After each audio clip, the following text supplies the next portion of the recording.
Buenas tardes. Llegamos hoy a la conclusión de este curso dedicado a la mentalidad modernista, a partir de la exposición y comentario de la parte dogmática de la encíclica Pascendi Dominici Gregis de San Pío X.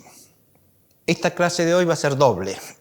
En primera instancia, la primera parte, vamos a tratar los últimos dos temas que nos quedan, es decir, el modernista como apologeta y el modernista como reformador.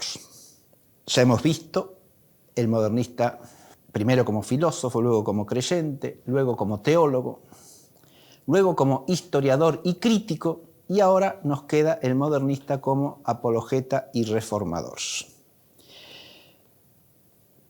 La presentación de este último tema ocupará la primera parte de la clase, y luego pasaremos a las conclusiones y planteos del curso, que será la segunda parte. Es claro que si tenemos que hablar del modernista como apologeta o de la apologética modernista, ya tenemos allanado el camino en todos los temas anteriores.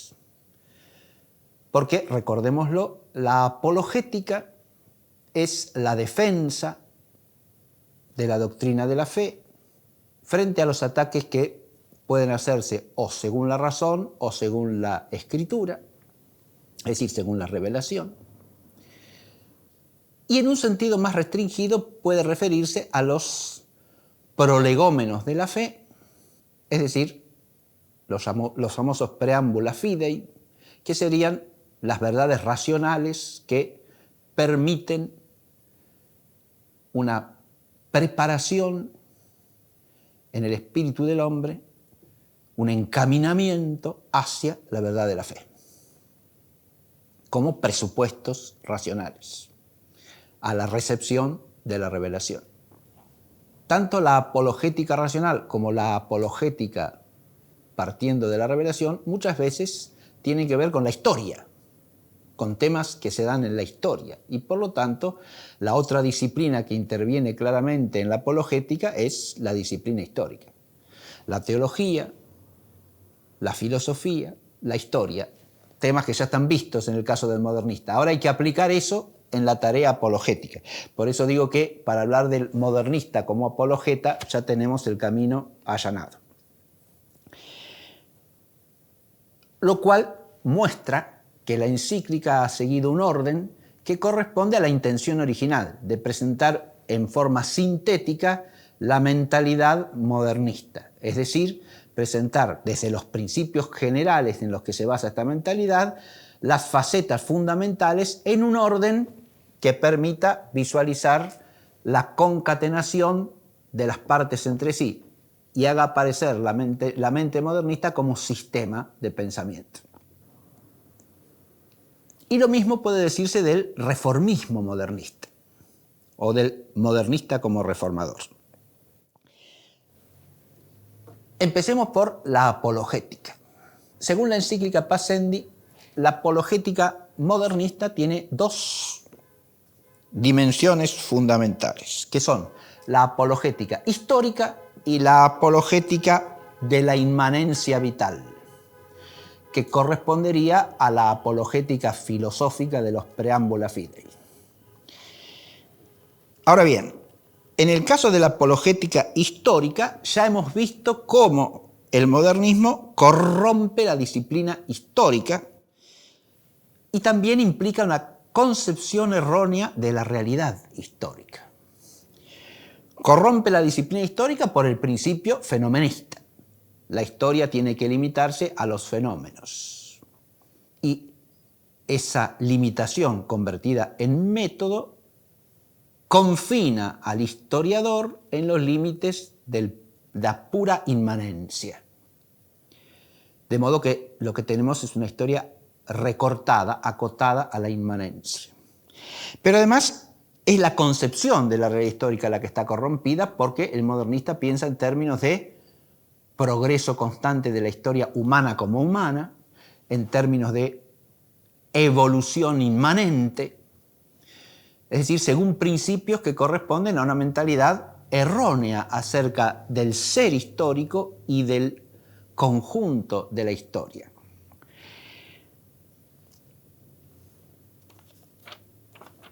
Dice el texto de la encíclica: también el apologista modernista está en dependencia del filósofo, entre comillas filósofo, ¿no? Hay que poner, por una doble razón. Primera, de modo indirecto, puesto que la materia sobre la que trabaja es la historia escrita al dictado del filósofo. Segunda, de modo directo, porque recibe del filósofo los dogmas y los criterios.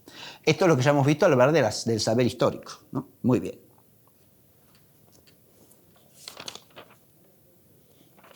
La apologética de los modernistas es una apologética, primero, basada en el principio de la evolución universal.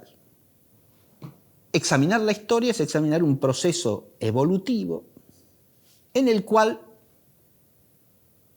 el hombre puede ver racionalmente la presencia de algo desconocido. Es decir, a través de los fenómenos aparecería la presencia de algo desconocido.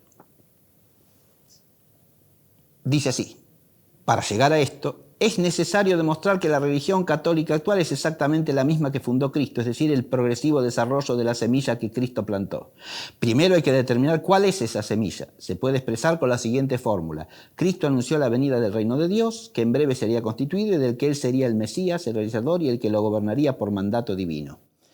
Ya la descripción de lo que es la semilla está toda ella plagada de errores y podríamos llamar que es una descripción reduccionista. ¿Por qué?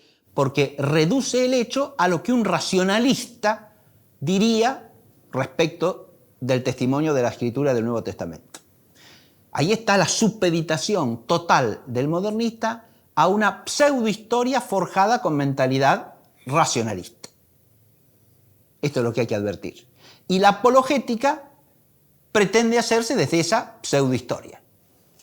A continuación hay que demostrar por qué esa semilla siempre inmanente en la religión católica y permanente, principio de inmanencia y de permanencia, se fue desarrollando insensiblemente al paso de la historia y se adaptó a las diversas circunstancias, extrayendo de estas vitalmente lo que era de provecho en las formas doctrinales, cultuales y eclesiásticas. Y todo eso al mismo tiempo que superaba obstáculos, luchaba contra los adversarios y sobrevivía a las persecuciones y a todas las luchas. Si después de haber demostrado todo esto, no se llega a una explicación muy satisfactoria de la historia eclesiástica, aunque se hayan seguido las leyes de la evolución, entonces se nos aparece y se nos ofrece de por sí lo desconocido. Esto dicen, mas no advierten que en todo este razonamiento la semilla de la que han partido es un producto del apriorismo del pseudofilósofo agnóstico y evolucionista, y que la misma definición de esa semilla es gratuita y elaborada a su conveniencia. Acá no vemos más que el reflejo de todo lo que ya hemos examinado. Es claro eso. Mientras por una parte los nuevos apologistas se esfuerzan a afirmar y defender la religión católica, por otra dan por supuesto y reconoce que hay en ella muchas cosas que soliviantan a los espíritus. E incluso no sin cierta satisfacción insisten abiertamente que también en el aspecto dogmático se dan errores y contradicciones, aunque añaden que no solo son justificables esos errores, sino que, y esta afirmación causa estupor, se produjeron justa y legítimamente. Y acá llegamos a lo que sería lo más específico de esta apologética modernista.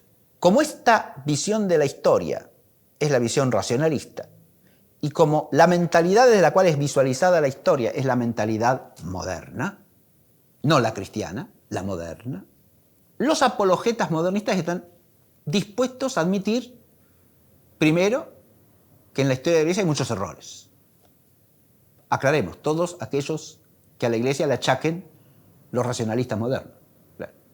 Y segundo, que está llena de contradicciones, con lo cual la apologética se torna en antiapologética, adviértase, porque la demostración apologética clásica es en pos de mostrar que la Iglesia tiene un origen divino y por lo tanto, en cuanto a Iglesia, en cuanto a su doctrina revelada, está exenta de error. Y en cuanto a su vida, está llena de santidad. ¿Está claro? Y esos son los signos de su origen divino y por lo tanto, aquellos por medio de los cuales la razón puede ser llevada a reconocer en la Iglesia de Cristo la obra de Dios. Pero si además de hablar de los errores y más, se habla de las contradicciones, peor todavía, porque la contradicción repugna a la razón y por lo tanto la Iglesia tendría que ser rechazada como algo incompatible con la naturaleza humana, si es contradictoria, si se contradice a sí misma, si como dicen los modernistas se ha contradicho a sí misma a lo largo de la historia. Eso es el contradiccionismo modernista. El contradiccionismo modernista no es otra cosa que un reflejo en la mentalidad modernista del historicismo inmanentista que alcanza en Hegel su expresión más cabal. Pero el contradiccionismo, adviértase, es una vía expedita para sostener cualquier cosa en la Iglesia. Porque ante la réplica de, bueno, esto que usted quiere enseñar ahora se contradice con lo que se enseñó siempre, dirá, la historia de la Iglesia está llena de contradicciones. Este es un recurso constante en el actual prefecto del Dicasterio para la Doctrina de la Fe. Esto lo ha dicho más de una vez el cardenal Fernández. El magisterio de la Iglesia tiene contradicciones o está lleno de contradicciones a lo largo de la historia, lo cual equivale a destruir el magisterio de la Iglesia. Para hacer una afirmación semejante, primero hay que tener una privación del recto concepto de lo que es el magisterio. Porque el magisterio de la Iglesia es la doctrina, es la comunicación y enseñanza con autoridad de la doctrina revelada, no cualquier opinión sobre cualquier cosa, aunque la sostenga alguien que ejerce autoridad en la Iglesia. Subjetivizar el magisterio, no aceptar la objetividad de la verdad revelada como el único contenido posible del magisterio, es el primer error garrafal. Y es lo que permite, a su vez, sostener que a lo largo de la historia hay contradicciones en el magisterio. El magisterio no puede ser contradictorio, por una sencilla razón. Si el magisterio de la Iglesia es enseñanza de la doctrina revelada, acusar al magisterio de contradicción es acusar a Dios de contradicción, lo cual es inadmisible. Pero es inadmisible para la mente modernista. Acá llegamos al meollo del asunto. La mente modernista encuentra en la contradicción, como dice acá, algo perfectamente justificable e incluso como algo que manifiesta la vitalidad de la Iglesia.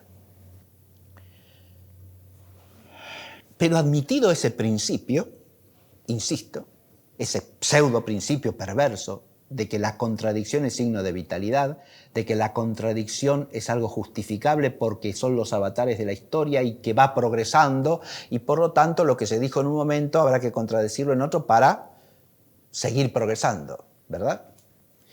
Como si el progreso pudiese significar supresión de la verdad o negación de la verdad o negación de un principio verdadero. El único progreso posible en materia de doctrina es la profundización de la misma verdad. No, la supresión de una verdad para sustituirla por otra cosa. O de una verdad, entre comillas, por otra verdad, relativas a la época, lo cual es suprimir la noción recta de verdad.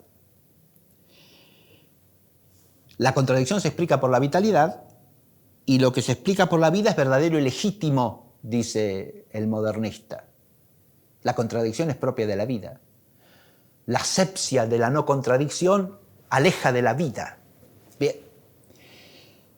Esto es entender vida en un sentido claramente degradado o en un sentido que no es el de la vida con mayúscula propia de Dios, sea en sí mismo, sea en su Iglesia, sea en Jesucristo el Señor, cabeza de la Iglesia, y en el Espíritu Santo que la anima y la vivifica.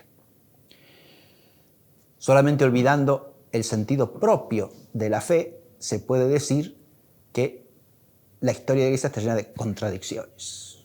Bien. Así alegremente, y que eso es un signo de vitalidad y que está bien.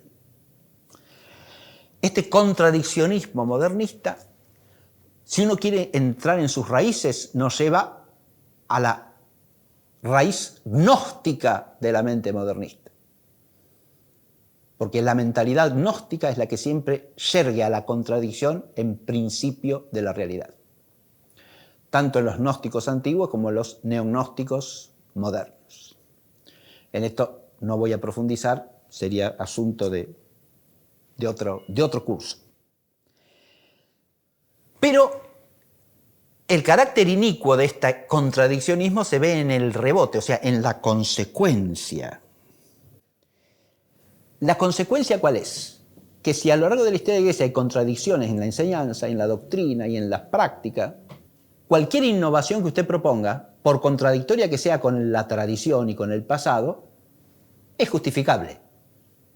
¿Se advierte? Porque la contradicción es la ley de la vida. Con lo cual se abre el camino a cualquier negación de la doctrina de la fe. Y ahora leo para terminar con esto un párrafo de la encíclica. Nosotros, venerables hermanos, dice el Papa, que creemos que la verdad es una y que los libros sagrados están escritos por inspiración del Espíritu Santo y tienen a Dios por autor, afirmamos que decir todo lo expuesto es tanto como atribuir a Dios una mentira útil u oficiosa y compartimos lo que dice San Agustín. Es decir, la mentira sería, las escrituras hablan de una manera que está plagada de errores o de mentiras, de engaños, porque está dicha para la utilidad nada más y no porque real y objetivamente haya sido así. Afirmamos que decir todo lo expuesto es tanto como atribuir a Dios una mentira útil u oficiosa y compartimos lo que dice San Agustín. Y ahora cita a San Agustín. Una vez admitida alguna mentira oficiosa en autoridad tan excelsa, no quedará en pie ni una pequeña parte de esos libros que en cuanto a alguien se le antoje difícil en las costumbres o increíble para la fe, en virtud de esa misma regla no pueda ser atribuida a mentira del autor que persigue en virtud de esa misma regla no quedará nada que no pueda, en virtud de esa misma regla, ser atribuida a mentira del autor que persigue una finalidad concreta. La consecuencia será la que señala el mismo doctor. En ellas, cada cual creerá lo que quiera y no creerá lo que no quiera.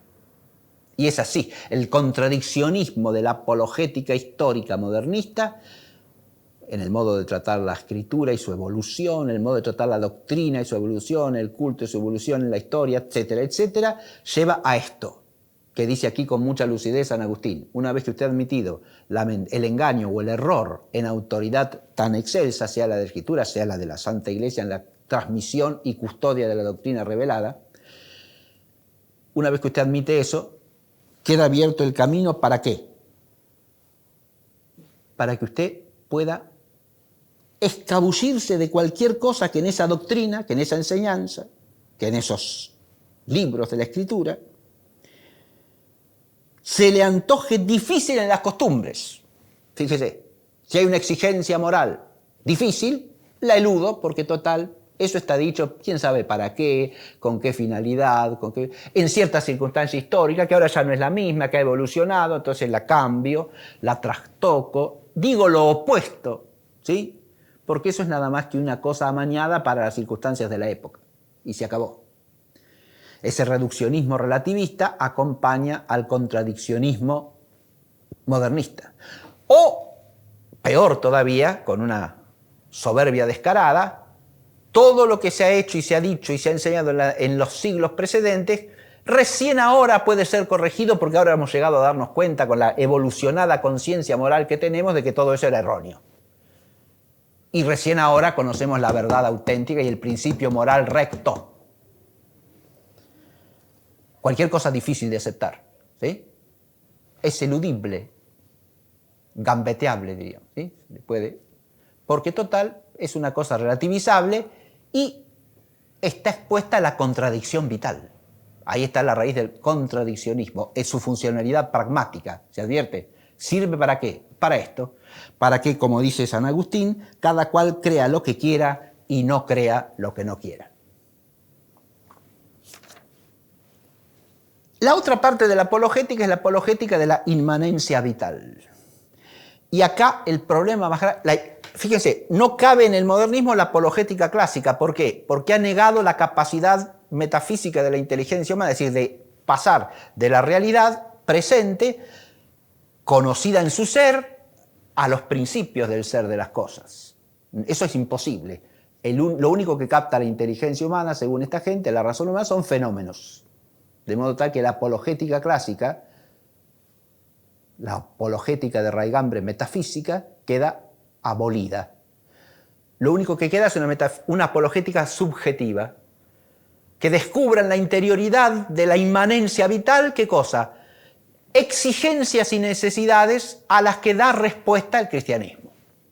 Pero ahí está la grandísima trampa. Si hay exigencias o necesidades que comportan una exigencia, la respuesta cristiana será obligatoria, es decir, exigida por la naturaleza misma, con lo que queda vulnerada la gratuidad y la trascendencia del don sobrenatural. En la inmanencia vital humana está la exigencia del cristianismo. Eso tiene una doble consecuencia contraria a la fe. Primera, lo que podríamos llamar la naturalización de lo sobrenatural. O sea, lo que trasciende la naturaleza del hombre, el don gratuito de Dios, queda convertido en una respuesta necesaria a la exigencia de la naturaleza humana. Primera cosa fundamental. Y la otra consecuencia gravísima de este esquema es que eso que se llama necesidad, eso que se llama exigencia, que está en el interior de la vida del hombre, está en todo hombre. De modo que fácilmente se podría llegar a afirmar así que todo hombre es espontáneo y naturalmente cristiano. Es decir, convertir al ser cristiano en algo natural y universal, lo cual viene a coincidir con el universalismo religioso de la postulación modernista, que no distingue entre la religión revelada y verdadera y los tanteos de la religiosidad natural humana, que son impotentes para salvar al hombre. Leo un fragmento y con esto termino.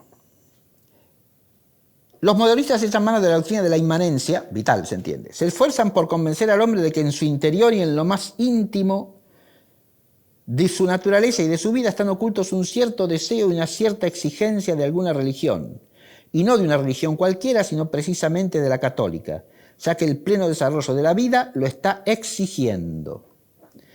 En esto también debemos lamentar profundamente que no faltan católicos que, aunque no admiten la doctrina de la inmanencia, la utilizan en su apologética y lo hacen con tal falta de sensatez que afirman no solo que en la naturaleza humana hay una capacidad y una disposición al orden sobrenatural, cosa que los apologistas católicos han admitido siempre con las debidas puntualizaciones, sino que hay una auténtica exigencia. Adviértase la diferencia esencial entre las dos cosas, ¿no? Los apologetas católicos siempre han sostenido que hay en el hombre una capacidad para recibir el don sobrenatural y una disposición para recibirlo, que puede ser más o menos profunda o más o menos próxima.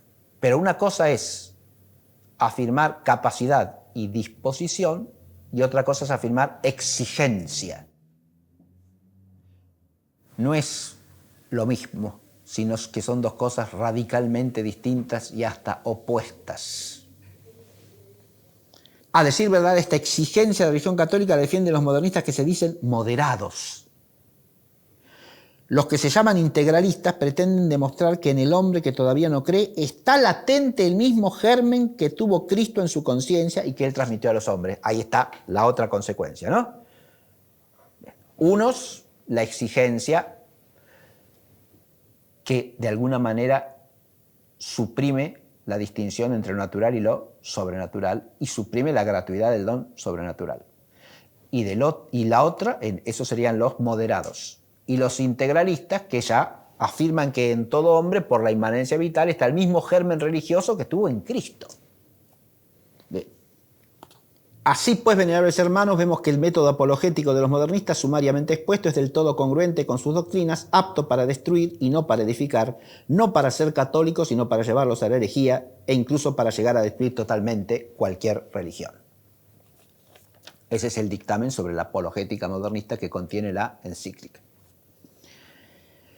Apologética destructiva, que no edifica, apologética apta para llevar a los hombres a la herejía, no a la fe verdadera, e incluso para destruir cualquier religión. por el racionalismo que lleva en su raíz, por el racionalismo gnóstico que lleva en su raíz. Bien. Segundo tema es el modernista renovador o reformador. Reformator es la palabra latina, la conservo tal cual, reformador. Y hay una frase acá que es fundamental para entender al modernista reformador. Leo. Lo que hemos venido diciendo muestra de sobra hasta qué punto estos hombres tienen un incontenible afán de novedades. Incontenible afán de novedades. Este afán se extiende absolutamente a todo lo que es católico, a todas las cosas católicas. Este parrafito es fundamental para entender lo que podemos llamar la actitud del modernista como reformador. ¿Cuál es esa actitud? La del reformismo universal. Partiendo de la mentalidad del modernista se entiende claramente qué cosa, que para que la Iglesia se ponga a la altura del mundo moderno, según el progreso y la exigencia de la historia, tendrá que renovarlo y cambiarlo todo. No se trata de reformar tal o cual aspecto que sea parcialmente deteriorado, se trata de reformarlo todo. Y en esa totalidad, en esa universalidad, está la perversidad del modernista reformador.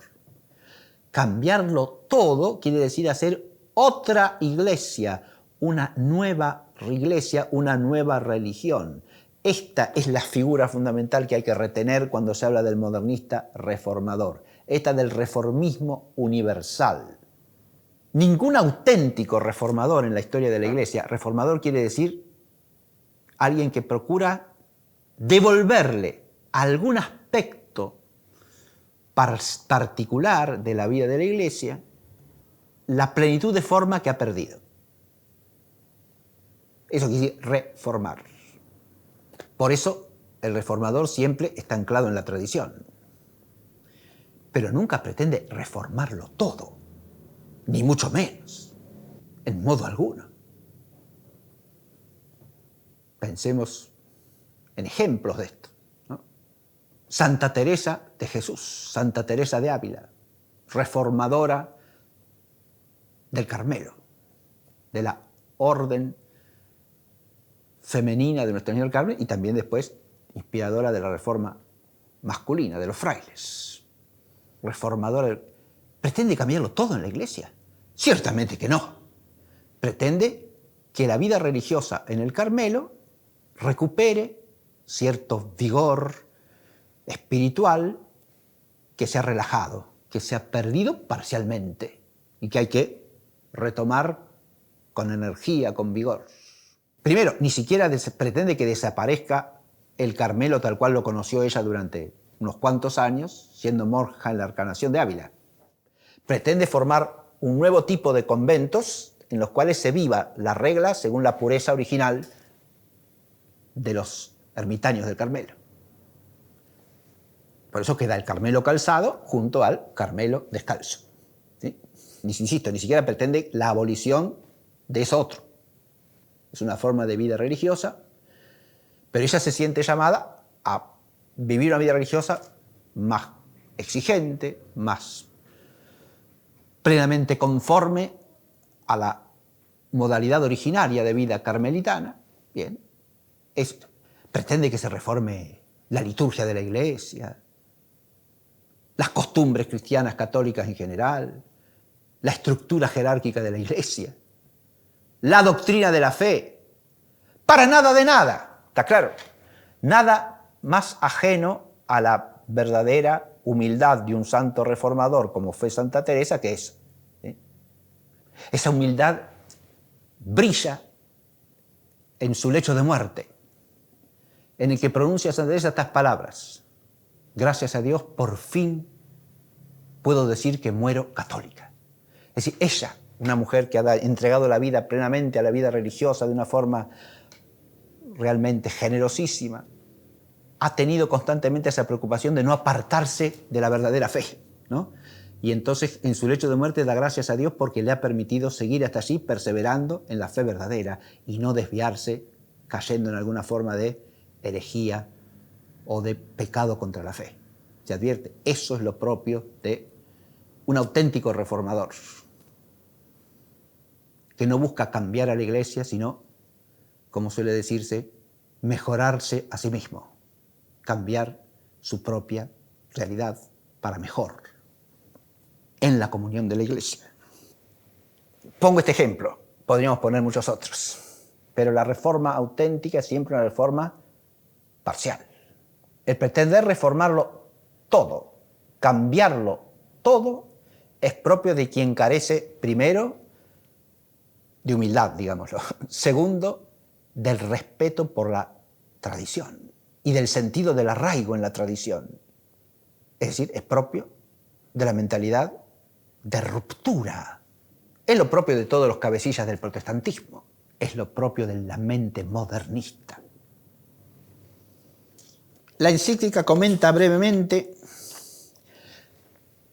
qué tipo de reformas promueven en los distintos ámbitos.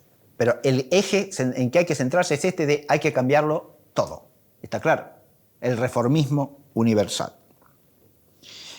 Ese reformismo universal va unido al afán de novedades.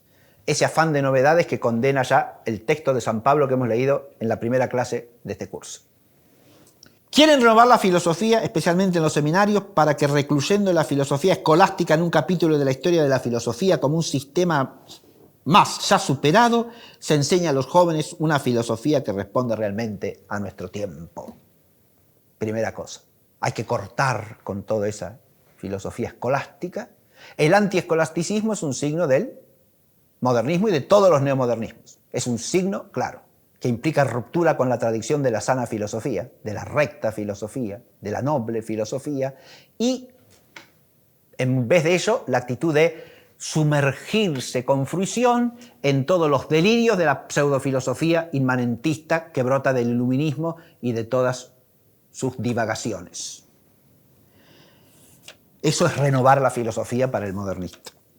Para renovar la teología, que en la teología que llamamos racional se fundamenta en la filosofía moderna. Propugnan que la teología positiva se apoya en la historia de los dogmas.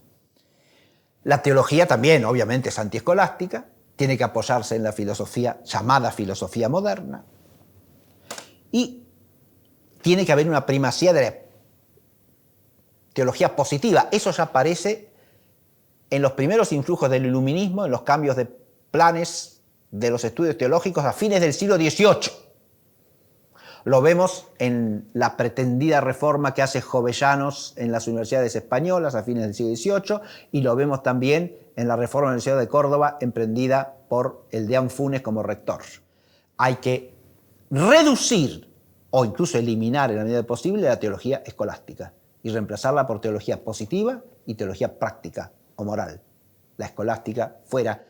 La contemplación de la verdad hay que dejarla de lado. Adviértase. Exigen que la historia se escribe y se enseñe de acuerdo con su método y con los sistemas modernos. Dicen que los dogmas y su evolución se han de armonizar con la ciencia y con la historia. En cuanto a la catequesis, quieren que los libros de catecismo solo se incluyan los dogmas que hayan sido reformados y que estén al alcance del vulgo. Acerca del culto, piden que se reduzcan las ceremonias externas y que se prohíba que surjan otras nuevas, aunque hay algunos partidarios del simbolismo que en esto son más tolerantes. Claman porque el régimen de la Iglesia se ha reformado, especialmente en sus aspectos disciplinar y dogmático. En lo interno y en lo externo deben adecuarse a lo que llaman conciencia moderna que tiende a la democracia. Por eso han de participar en el régimen de la Iglesia el clero inferior y los laicos, repartiendo así la autoridad que está demasiado concentrada y centralizada. Lo cual es un programa claramente revolucionario de reforma del ejercicio de la autoridad apostólica en la Iglesia, que pisoteando la estructura de la Iglesia instituida por Jesucristo el Señor y por los apóstoles, quiere convertir a la Iglesia en una suerte de republiqueta, de discurso democratista y de práctica tiránica, que en eso consiste la democracia moderna. Dicho sea de paso, para escándalo de todos los modernistas y parientes y entenados. Bien, eso es así, porque detrás de esa democracia, ¿qué es lo que hay? Manipulación de masas, ejercicio totalitario de la autoridad, Totalitario, ¿por qué?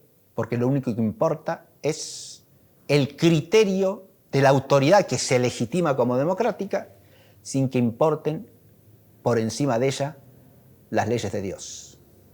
Claro, afirmar eso en la Iglesia de modo explícito es imposible, pero los modernistas encuentran el vericueto para eso, ¿está claro?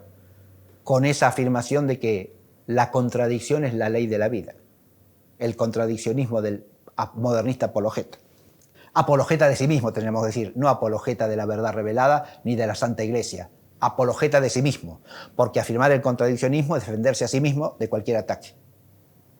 En eso también se refleja el egoísmo modernista, el egolatrismo modernista y la esterilidad del modernismo, que es en su figura esencial radicalmente autorreferencial. Porque el modernismo entroniza al hombre que se ha entronizado a sí mismo. Nada más autorreferencial que eso. Muy bien. También pretende que se cambie la intervención del régimen eclesiástico en las cuestiones políticas y sociales, de modo que se independice de los ordenamientos civiles y que al mismo tiempo se adapte a ellos y los impregne de su espíritu. Ahí está todo el programa modernista. Se independice de ellos, separación de la Iglesia y el Estado. Doctrina abominable y contraria a la fe cristiana. Pero al mismo tiempo, con eso pretenden ganar libertad. Lo que ganan es esclavitud, ciertamente. Porque, como dice, deben adaptarse a las formas civiles. Adaptarse. Ahí está el adaptacionismo. Al mundo hay que adaptarse. En cuestión de costumbres adoptan la postura americanista. Las virtudes activas se han de anteponer a las pasivas y también se han de cultivar con preferencia a estas. Acción contra contemplación, activismo frente a pasivismo, que ¿qué querría decir aquí? La disposición a recibir la voluntad de Dios.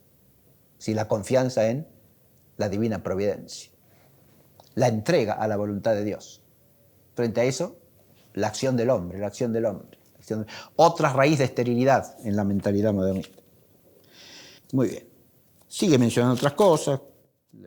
No hace falta mencionar, pero que son de suma actualidad. Desean un clero que viva la humildad y la pobreza antiguas, pero que en sus ideas adopte los principios modernistas. En realidad no son la humildad y la pobreza antiguas, porque la humildad y la pobreza antiguas nunca pueden ir junto con la mentalidad modernista. Serán algún otro tipo de pobreza y de humildad, no la antigua, no la de la tradición cristiana. Por último, hay quienes, siguiendo gustosos a los maestros protestantes, desean que se suprima el celibato de los sacerdotes. De nuevo, toda la doctrina modernista está profundamente arraigada en el protestantismo. Ya lo hemos visto a lo largo de todo el curso. Acá no hace más que una alusión al pasar, pero esta alusión circunstancial no debe ser tomada como tal. Hay un enraizamiento profundo de la mentalidad modernista en el protestantismo. ¿Por qué? Y porque el protestantismo viene a ser la experiencia religiosa típica de la modernidad. Y por lo tanto, según las constancias de la historia, la resistencia de la Iglesia al protestantismo no ha sido más que un combatir contra la historia y contra su progreso. Después de esto ya desembocamos en el final de la parte doctrinal que hemos examinado al comienzo de este curso. Pasamos entonces a la segunda parte de esta clase. Hemos partido del planteo de lo que serían los principios fundamentales de la mentalidad modernista. Hemos visto cómo esos principios fundamentales de la mentalidad modernista se expresan en sus consecuencias en la concepción modernista del hombre como filósofo, del hombre como creyente, del teólogo, del historiador y del crítico, y finalmente del apologeta y del reformador. Esta es la estructura de la síntesis que nos presenta la encíclica Pascendi. Y si hemos seguido con paciencia este curso hasta aquí, habremos advertido la enorme actualidad de esta encíclica. Y por allí quiero empezar la reflexión conclusiva. Que va a versar sobre 3 puntos. Primero, la actualidad de la encíclica Pascendi. Segundo, la problemática Arintero-Lagrange que he planteado al final de la clase pasada. Y la voy a retomar ahora, conclusivamente. Y por último, voy a hablar de un cuádruple marco para ordenar la relación con lo moderno. Problema que queda planteado claramente en el enfoque que hace el padre Arintero en su obra sobre el desenvolvimiento y vitalidad de la Iglesia. Pero empecemos por la actualidad de la encíclica Pascendi. Si yo digo, se habrá advertido la enorme actualidad de esta encíclica, ¿de qué estoy hablando? La palabra actualidad es una de esas palabras que suelen usarse sin pensarlas demasiado. Cosa que siempre es fácil, pero hay que ver si es de algún provecho. En realidad lo que he querido decir al decir esto, y lo que espontáneamente se podrá entender, es que los errores que esta encíclica rechaza están ampliamente presentes hoy día en la vida de la Iglesia. Y por lo tanto, la encíclica tiene aplicabilidad actual, presente, en el hoy. Acá actualidad vendría a significar una relación real y positiva con las circunstancias actuales. Es decir, yo puedo, de hecho, al estudiar esta encíclica, darme cuenta de cómo esos errores condenados en el Decreto Lamentabili y la mentalidad subyacente expuesta y rechazada por el magisterio de la Iglesia como incompatible con la fe católica en la encíclica Pascendi, cómo esos errores y esa mentalidad hoy día están ampliamente representados en la Iglesia. Es una mentalidad que incluso se ve en amplios sectores de la jerarquía de la Iglesia. Y por lo tanto es una mentalidad que tiene voceros con autoridad. De hecho, alguien puede decir, bueno, eso es porque la encíclica ya está superada por completo. Está superada. Es de otra época. Esa sería la respuesta modernista, precisamente. Y esto nos lleva a reflexionar un poco sobre esa palabrita actualidad. Afirmar acerca de una encíclica que es actual es en el fondo una redundancia. Si la encíclica es una auténtica encíclica, será siempre actual.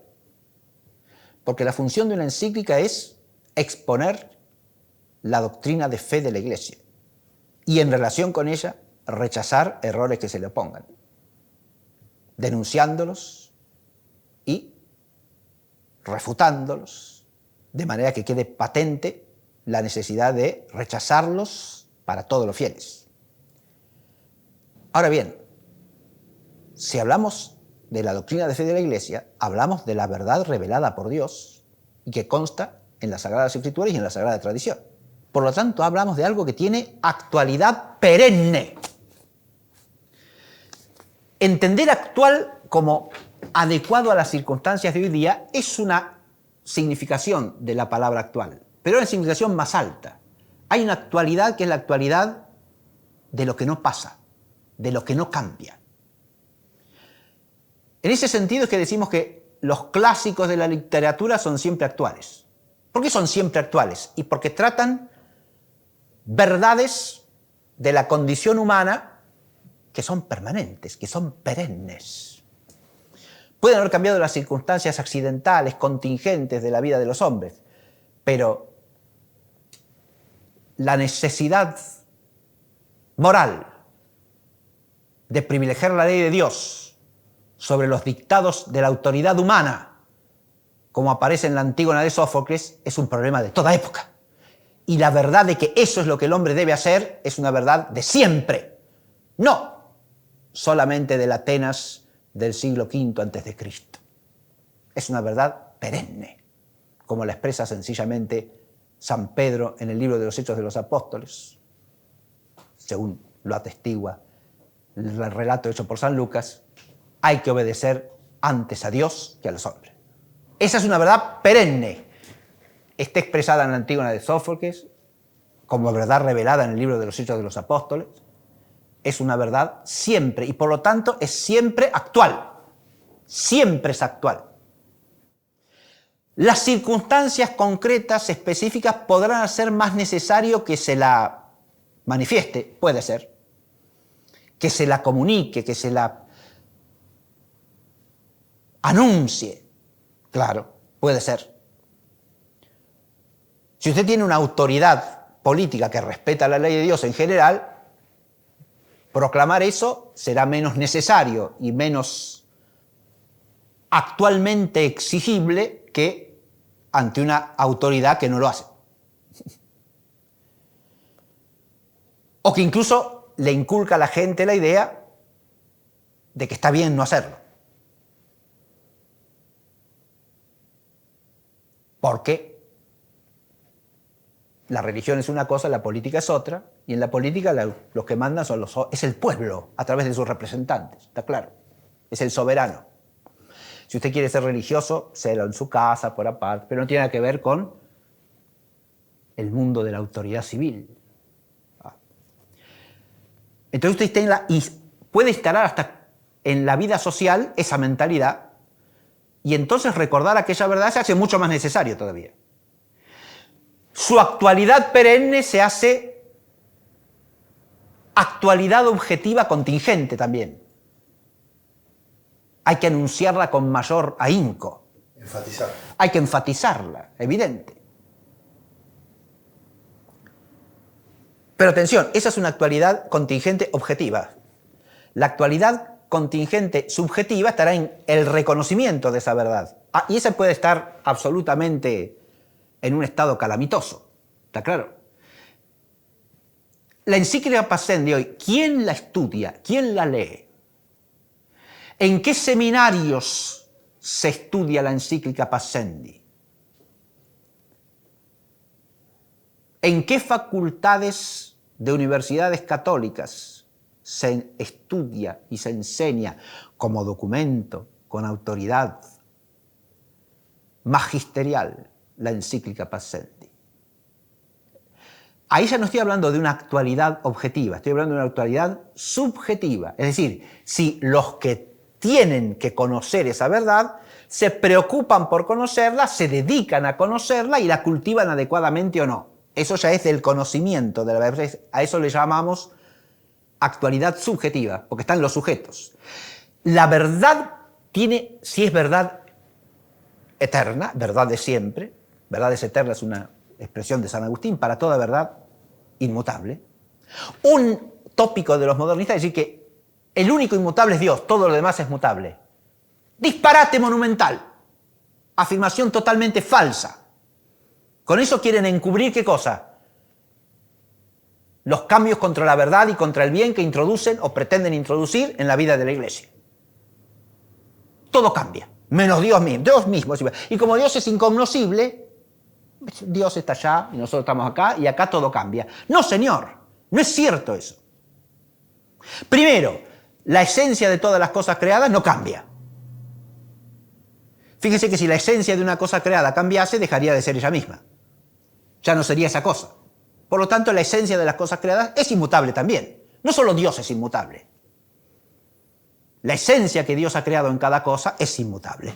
Claro que sí. La naturaleza humana, como esencia, es inmutable. Si usted cambia la esencia, que tiene otra esencia, por lo tanto, ya no es la misma. La esencia en sí misma es inmutable. Los hombres singulares somos mutables. No en lo esencial, que no muda tampoco, porque si no dejaríamos de ser hombres, seres humanos. ¿Está claro? Pero somos singularmente, como sujetos reales, mutables en muchos aspectos de nuestro ser. Pero la esencia de las cosas creadas, insisto, no es mutable, de ninguna manera. Mentira que todo es mutable menos Dios. Eso es una falsa, es un error groserísimo. Los designios de Dios también son inmutables. Lo dice la Escritura reiteradamente. Dios es fiel y no cambia sus designios. Son inalterables. Por lo tanto, ahí tenemos otra cosa claramente inmutable. Los designios de Dios son inmutables. Y las verdades objetivamente cognoscibles también son inmutables como verdades. Un dogma, como verdad revelada, en su contenido objetivo esencial, es inmutable. No cambia ni puede cambiar. Lo mismo que un principio de cualquier ciencia humana. En su contenido objetivo es inmutable. El principio de no contradicción del orden racional es inmutable. Por más que los modernistas y todos los gnósticos de cualquier época quieran pisotearlo. El principio existe. No será actual para ellos subjetivamente, con lo cual ellos se apartan del principio de la verdad. ¿Se entiende? Porque la inteligencia existe para reconocer objetivamente el ser de las cosas, no para postular lo que a ella se le antoje, caprichosamente según una voluntad extraviada. O al sujeto de la inteligencia se le antoje, para mejor decir, porque la inteligencia en sí misma no tiene antojos. Son los apetitos los que tienen antojos. El racional de la voluntad y los infrarracionales.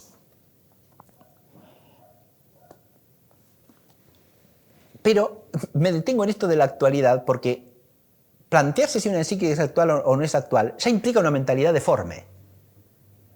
Toda auténtica encíclica, insisto, es actual. ¿Por qué? Porque transmite verdades perennes. Está claro esto, ¿no?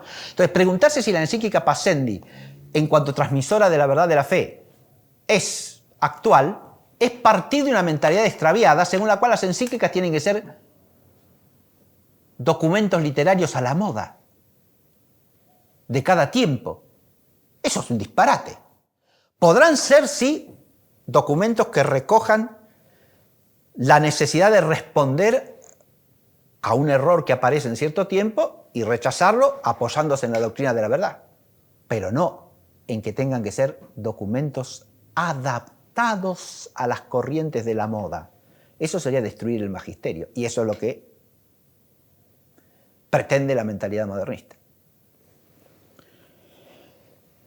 Y hago una última consideración sobre esto de la actualidad. Esa actualidad perenne, que es mucho más importante que la actualidad contingencial o circunstancial, y que la tiene todo documento auténticamente magisterial, insisto. Por eso cualquiera que tenga sentido de la fe católica querrá conocer todo documento magisterial. Esto que dije de la Pascendi, ¿quién la estudia? ¿Quién la cita hoy día? ¿Quién abreva en ella para iluminar su fe? Hay que decirlo también de todos los documentos del Concilio Vaticano I y aún de los decretos del Concilio Tridentino. Porque el modernismo y el neomodernismo a este respecto han hecho estragos. El que ama la verdad revelada y el que ama la Iglesia, una santa católica y apostólica, procurará conocer la totalidad del magisterio, íntegramente, que no admite contradicciones y que es siempre homogéneo en la misma y única verdad que Dios ha revelado en orden a la salvación y en orden a la santificación de los hombres. Porque la actualidad primera es la de Dios. ¿Qué quiere decir inactual? Inactual en su raíz es lo que pasa. Y pasa porque cambia o porque perece. ¿Está claro? Porque es mortal.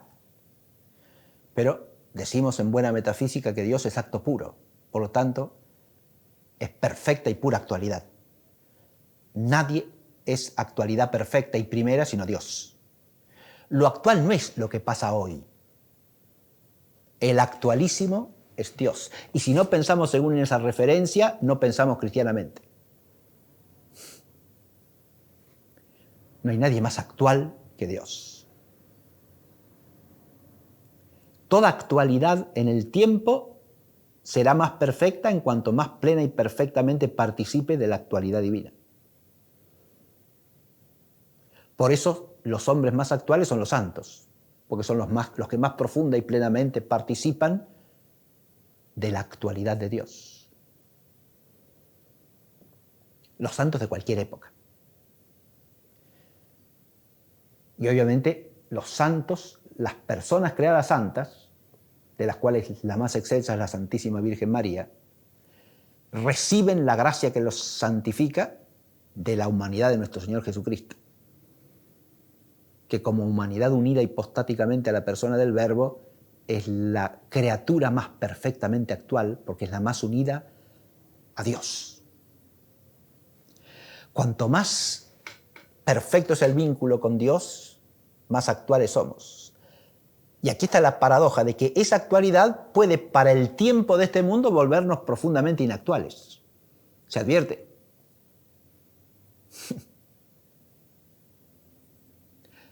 Cuando actual pasa a significar lo que está de moda o lo que está a la moda, y la moda es una moda superficial, es una moda moralmente extraviada, es una moda que corrompe al hombre, entonces ser actual es ser inactual. Porque cuanto más alejado está el hombre del principio de la actualidad primera que es Dios, más lejos está de ser actual. Y más inactual se hace. Más inactual. Más material. Más expuesto a cualquier posibilidad, incluso a la posibilidad del mal, que es la privación eterna de la gracia. Es lo más inactual, lo más alejado de la actualidad perfecta de Dios. Esta reflexión que hago sobre las palabras la hago con la intención de trazar una línea de meditación sobre lo que es la actitud modernista, que es una actitud embelesada ¿con qué? Con la actualidad de lo no perenne. ¿Está claro lo que digo? Y si nosotros meditamos profundamente en esto que acabo de plantear sencillamente, pero que hay que explorar con mayor hondura, podemos advertir la raíz del extravío modernista, que es un entusiasmo con lo pasajero, un entusiasmo con lo mudable, un entusiasmo con la superficie de las cosas, que pasa y que es lo menos actual de todo. Es ese afán de novedad, que es como una enfermedad hoy día. Hay que estar permanentemente pendiente de la última novedad. Eso tiene múltiples ramificaciones, Desde el estar pendiente de los últimos chismes que circulan por la televisión o ahora por lo que llaman redes o por cualquier cosa, hasta los ambientes académicos universitarios en los cuales la bibliografía tiene que ser de 10 años a esta parte y no más vieja. Imagínese usted, ese afán de novedad llega hasta infectar el cultivo del saber. Es una actitud mental, es una actitud espiritual que de alguna manera está en la raíz del modernismo. Es lo que ocasiona, lo que da ocasión a la mentalidad modernista. Ahora, todo cambio es necesariamente un cambio que hace alusión a las cosas pasajeras, mudables. No necesariamente, porque el cambio puede ser, en la existencia del hombre, un perfeccionamiento hacia una mayor plenitud de la verdad o de la vida verdadera. Y ese es el planteo que hace un hombre como Arintero o un hombre como Lagrange frente al modernismo. Ahora paso al segundo punto. ¿Qué es lo que sostienen estos autores? El otro día hemos leído algún pasaje de Arintero. Y yo presenté a los dos personajes muy, muy escuetamente. Se podría estudiar sus obras, su bibliografía. Hago una distinción. El padre Lagrange, gran biblista, fundador de la Escuela Bíblica de Jerusalén,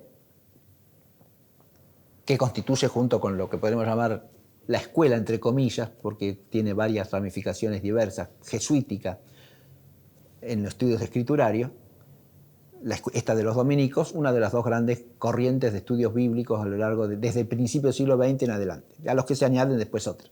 Pero aquí tenemos dos grandes escuelas de estudios bíblicos. Una es la que funda el padre Lagrange, la Escuela Bíblica de Jerusalén. Y hemos dicho cómo el padre Lagrange procura asimilar todo lo que haya de noble y de aceptable en la crítica textual, en la crítica literaria, en la crítica histórica, aplicándolas a los estudios bíblicos, pero siempre desde los principios de la fe, desde principios sólidos de carácter teológico y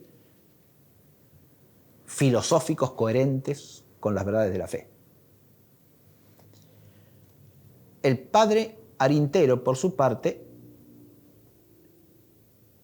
plantea, en el caso de Lagrange lo que tenemos es una realización concreta que da un mentiz al modernismo, pero no rechazando todo lo que es conocimiento crítico, racional, sino asimilándolo cristianamente. Como ha hecho siempre la tradición, podríamos decir. Ahora voy a volver a eso. El padre Arintero no solo hace eso en su propia temática, por ejemplo, la mística, sino que además reflexiona sobre el tema en esta obra que se llama Desenvolvimiento y Vitalidad de la Iglesia. O sea, el padre Arintero plantea temáticamente el asunto, la relación que hay que adoptar con lo moderno. Yo voy a releer un parrafito que ya leí en la clase anterior, en que dice lo siguiente.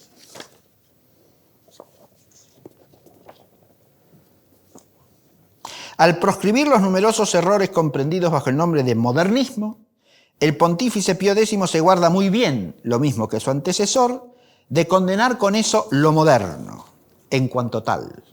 Antes desea ardientemente que se estudien a fondo tantos nuevos problemas como hoy agitan a la humanidad, y que para resolverlos con más acierto se tengan muy en cuenta y se utilicen todos los verdaderos adelantos que, bien mirados, son ciertamente muchos.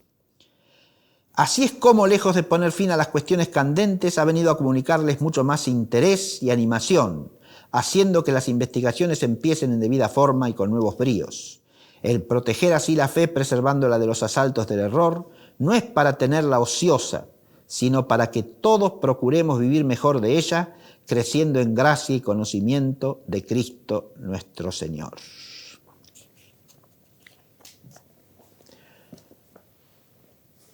Hasta aquí la lectura. ¿Qué está diciendo aquí el padre Arintero?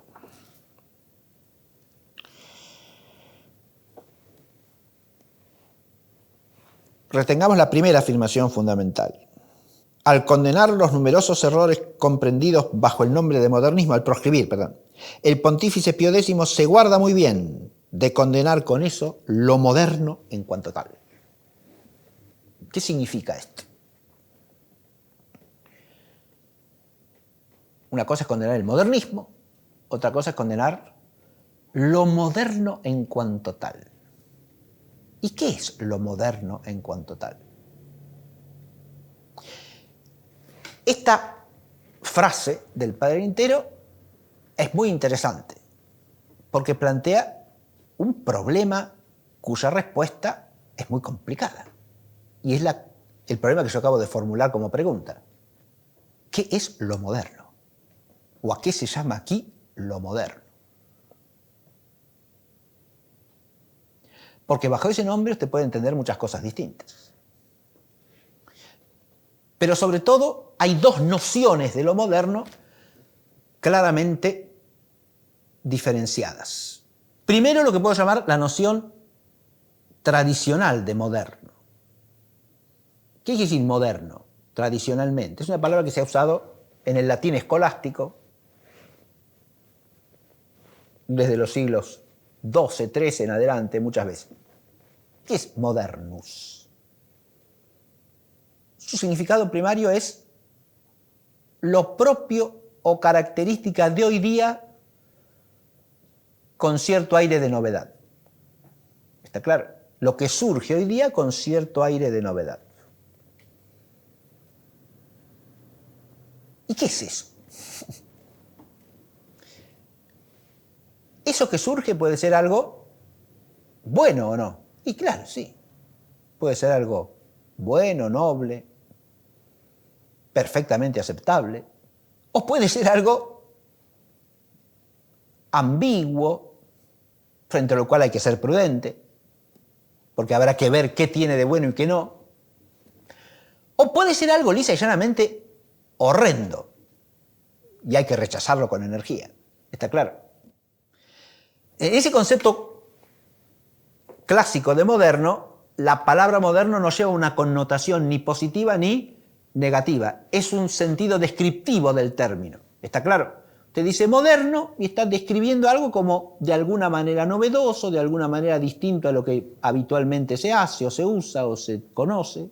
Bien.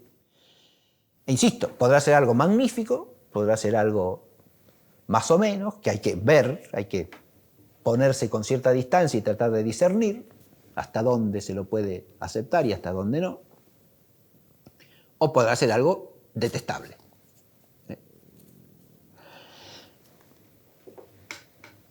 Lo moderno. Pongo ejemplos de esto que estoy diciendo. Cuando surgieron a comienzos del siglo XIII las órdenes mendicantes, la orden de frailes menores originada en San Francisco de Asís, la orden de predicadores que se origina con Santo Domingo de Guzmán, son formas de vida religiosa modernas, porque implican una novedad para su tiempo, pero es una novedad profundamente arraigada en la tradición, plenamente enmarcada en la fe de la Iglesia. No tiene nada de malo en principio, ¿está claro? En su desarrollo concreto a lo largo del siglo XIII se dieron dificultades de carácter disciplinar, podríamos decir, para encuadrar estas nuevas formas de vida religiosa en el marco de la vida de la Iglesia.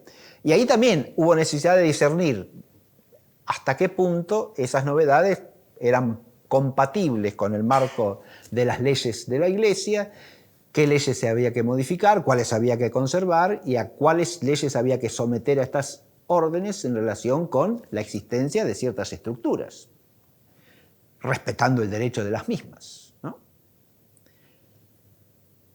Cualquiera que conozca la historia de las órdenes mendicantes del siglo XIII entiende de lo que estoy hablando. Si me detengo en eso, se hace demasiado larga la clase. Bien. En cambio, en el mismo siglo, la irrupción de una mentalidad disociadora de la fe y de la razón, como es lo que se da en llamar el averroísmo latino de la Facultad de Artes de la Universidad de París, es una novedad, es una cosa moderna, sin precedentes en la tradición de la cristiandad y claramente abominable, rechazada enérgicamente por todos los santos, ¿no? Porque implica una disociación entre fe y razón que es insana. Yo puedo enseñar como filosofía algo que sé por la fe que es falso, pero como filósofo lo tengo que afirmar verdadero, porque la filosofía tiene sus leyes y la fe tiene otras. Esa disociación radical entre la fe y la razón destruye la armonía y la unidad de la verdad. ¿Está claro? Y usted se queda o con la fe sola y cae en el fideísmo vicioso y antihumano, o se queda con la razón sola y niega la fe. Eso. Cae en una suerte de gnosticismo racionalista. Bien. Novedades del siglo XIII que podrían llamarse en ese tiempo modernas. ¿Está claro?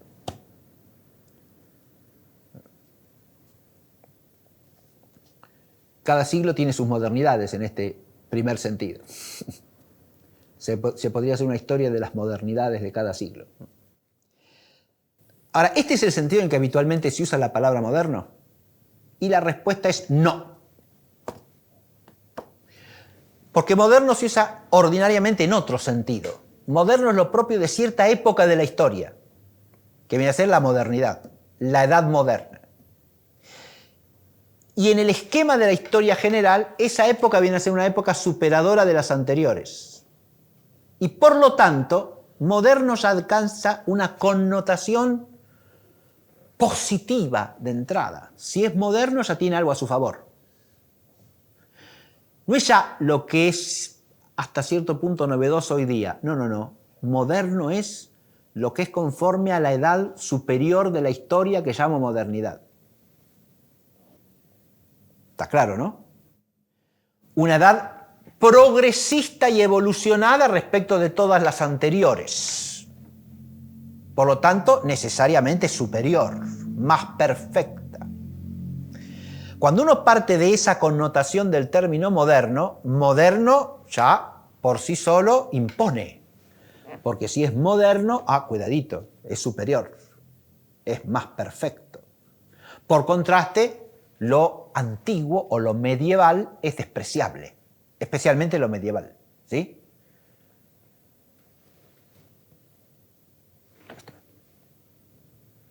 Ese esquema de la historia es un esquema perverso en la visión de la historia, sin fundamento objetivo, ajeno a la realidad.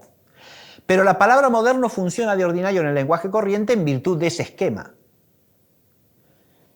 Y aún desligado de ese esquema, que puede estar implícitamente pensado de manera más o menos vaga, por quien usa el término, moderno ha alcanzado a ser una palabra con fuerza propia en el sentido de, si es moderno, es superior. Moderno ya connota superioridad. Y si es moderno, porque es superior, porque es más perfecto y más evolucionado y porque implica un progreso, es atractivo. ¿Está claro?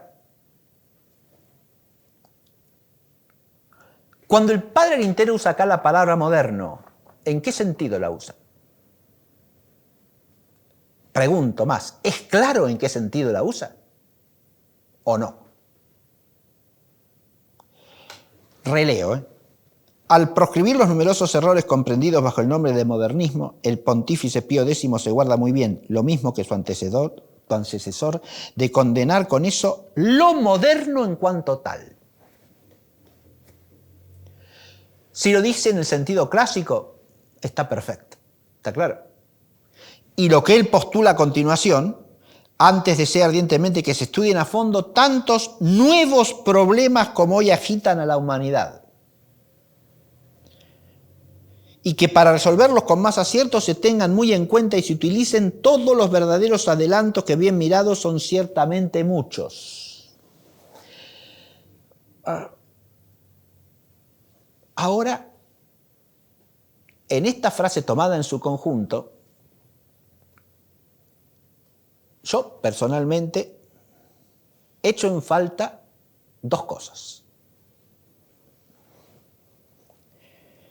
La primera, antes desea ardientemente que se estudien a fondo tantos nuevos problemas como hoy agitan a la humanidad. ¿Y los problemas de siempre? ¿Los problemas perennes no son los más importantes, acaso? Y desde el punto de vista de la fe cristiana, el problema crucial de la salvación eterna no es siempre el mismo.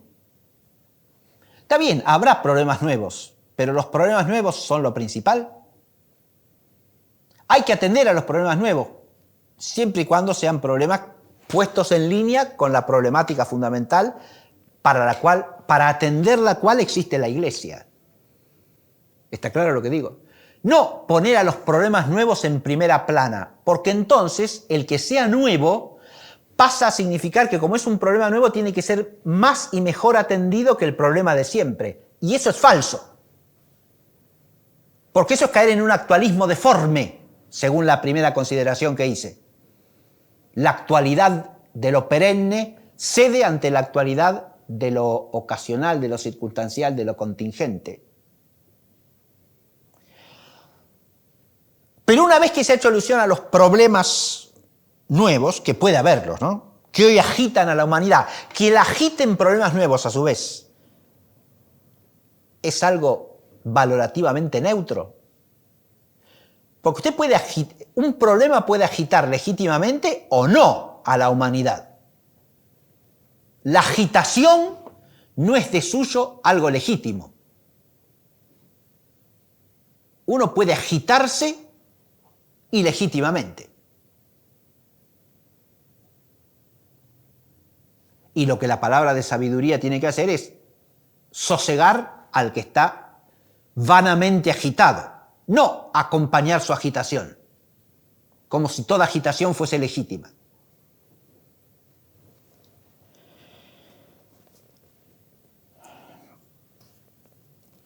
Pero de ahí añade, y para resolverlos con más acierto se tengan muy en cuenta y se utilicen, ¿qué cosa? Los principios, las verdades perennes de siempre. No, lo que añade es, todos los verdaderos adelantos que bien mirados son ciertamente muchos. Usted puede tener problemas nuevos, ciertamente que sí, claro. Pero ¿desde dónde los va a iluminar primero que nada? Y de los principios supremos, desde las verdades perennes de la fe, si uno piensa cristianamente. No, sin más, utilizando todos los verdaderos adelantos que, bien mirados, son ciertamente muchos. Está bien utilizar los adelantos, si es que son, hay que distinguir, si son adelantos en sentido objetivo, se concede. Si son presuntos adelantos que en el fondo son errores, se niega. Y si hay algo que caracteriza al mundo que se autoconcibe como modernidad y se presenta como moderno, es que presenta muchas cosas o capa de adelanto que lejos de ser adelanto son retrocesos y son puro embeleco, ilusión fantasmagórica de adelanto. Son cualquier cosa menos adelanto. Van para atrás, pero no en el sentido positivo de ir a las fuentes, sino de retroceder respecto de la verdad, de huir la luz, y van para abajo, para el fondo, no a la profundidad de las cosas, sino al infierno. Es decir, la palabra adelanto, en el contexto de moderno, resuena como una cosa confusa, por lo menos. Estoy hablando de la retórica del pasaje. Está claro que estoy haciendo un análisis del lenguaje del pasaje. El pasaje puede entenderse en buen sentido, siempre y cuando se hagan todas las cortapisas que acabo de hacer. Primero, que se entienda moderno en el sentido tradicional.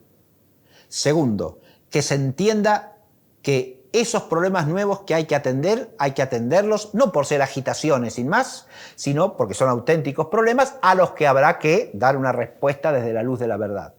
Y tercero, que esa luz de la verdad no viene principalmente de los nuevos adelantos, sino de las verdades perennes que la Iglesia tiene en depósito y está llamada a comunicar a todos los hombres. Y de enseñar a todos los fieles, constantemente. Que para profundizar el conocimiento de esas verdades o la aplicabilidad de esas verdades a problemas precisos, distintas disciplinas puedan aportar conocimientos nuevos, se concede. ¿Está claro?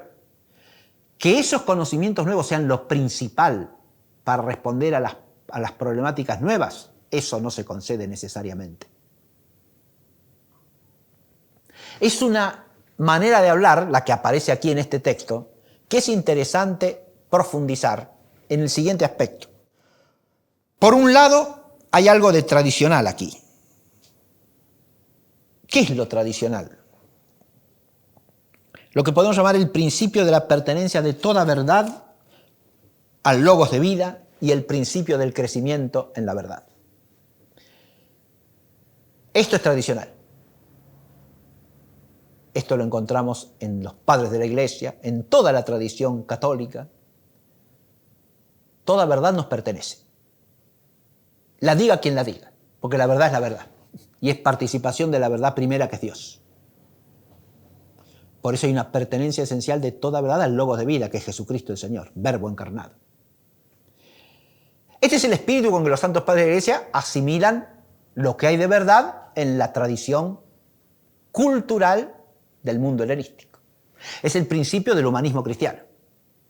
Es claro esto, al que le hemos dedicado este año un curso al hablar de Boecio y Santo Tomás. Puede haber elementos de conocimientos nuevos que sean asimilables en este sentido, por supuesto, y muchos, como dice el Padre Lintero, claro que sí. Pero atención, ese principio tradicional, toda verdad nos pertenece, la Iglesia lo ha aplicado con un principio complementario. o mejor dicho, con dos principios complementarios. Uno, ¿cuál es? El principio de la jerarquía de la verdad. Porque esas verdades que se toman del mundo pagano no tienen la misma jerarquía que la verdad revelada. Es claro esto para toda la tradición de la Iglesia. No se pueden poner en el mismo plano una cosa que la otra. Acá no se trata necesariamente de adelantos que vengan del mundo pagano. Ahí hay ni de los que han negado la fe de la Iglesia. Ahí hay todo un complejo pseudohistoriográfico que hay que desmontar, ¿no? Esa idea de que la ciencia moderna cundió fuera del mundo católico, entonces la Iglesia quedó retrasada, ¿no? El mundo protestante se hizo más científico, más progresista. Que eso en alguna disciplina puede haber pasado, se concede. Que eso pase en la jerarquía total de los saberes, eso no fue así, de hecho. Cuando se habla de la ciencia en el siglo XVI, XVII y XVIII, claro.